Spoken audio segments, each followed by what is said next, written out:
Les Actes des Apôtres, chapitre 13.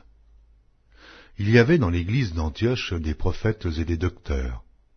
Barnabas, Siméon, appelé Niger, Lucius de Cyrène, Manaën, qui avait été élevé avec Hérode le tétrarque, et Saul.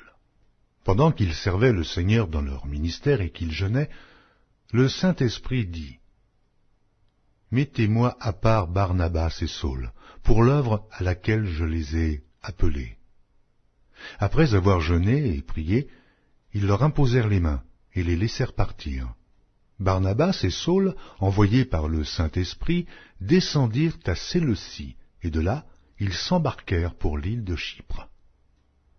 Arrivés à Salamine, ils annoncèrent la parole de Dieu dans les synagogues des Juifs. Ils avaient Jean pour aide.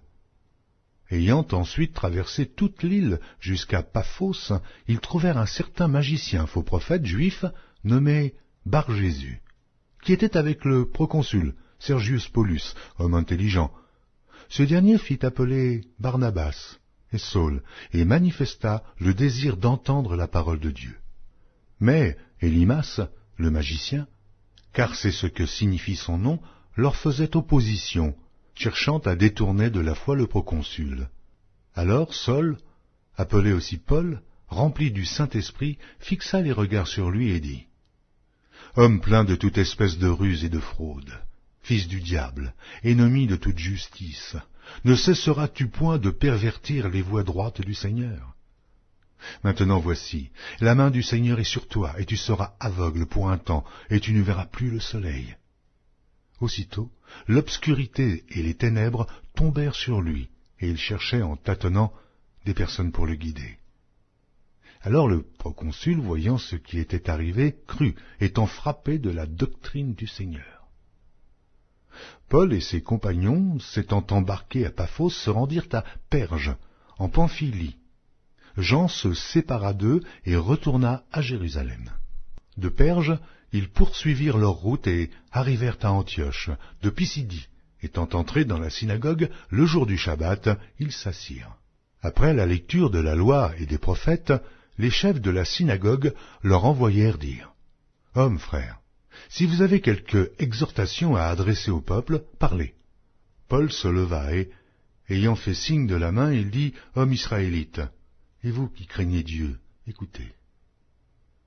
Le Dieu de ce peuple d'Israël a choisi nos pères.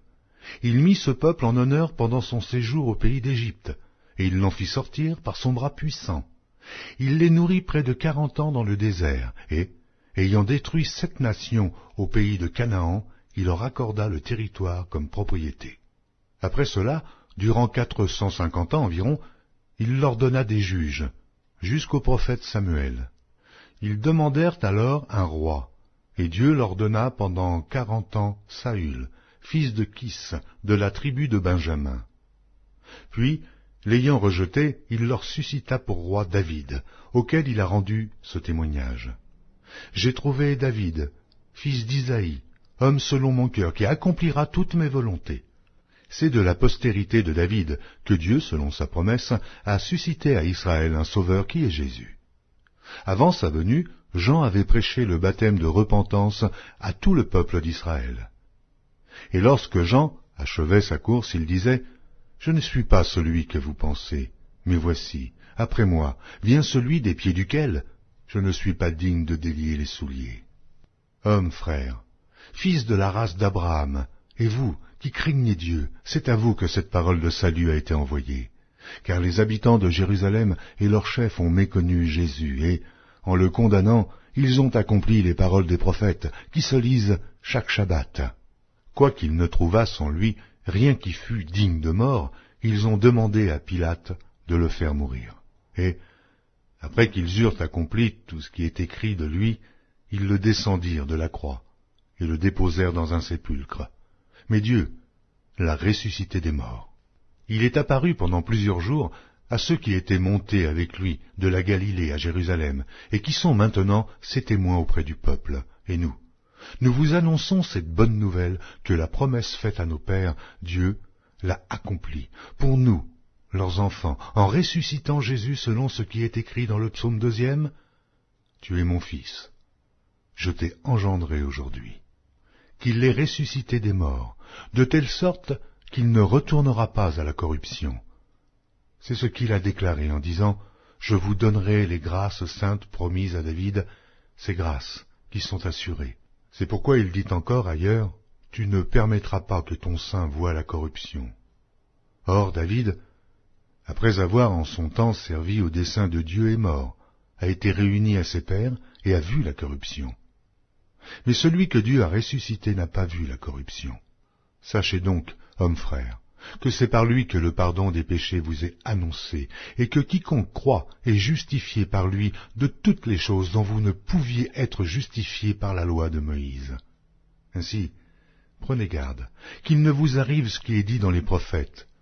Voyez, contenteurs, soyez étonnés et disparaissez.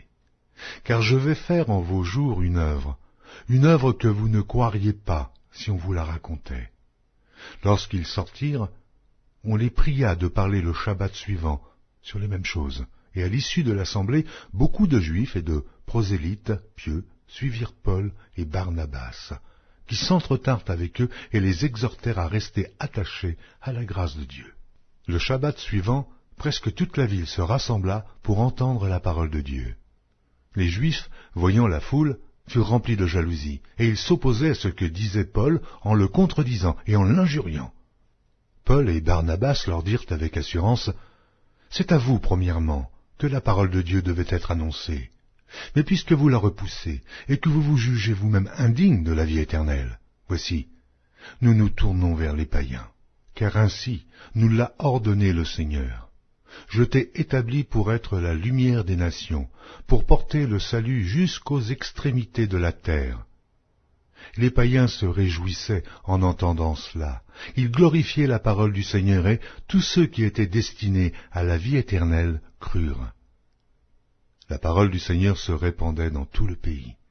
Mais les Juifs excitèrent les femmes dévotes de distinction et les principaux de la ville. Ils provoquèrent une persécution contre Paul et Barnabas, et ils les chassèrent de leur territoire. Paul et Barnabas secouèrent contre eux la poussière de leurs pieds et allèrent à Icône, tandis que les disciples étaient remplis de joie et du Saint-Esprit.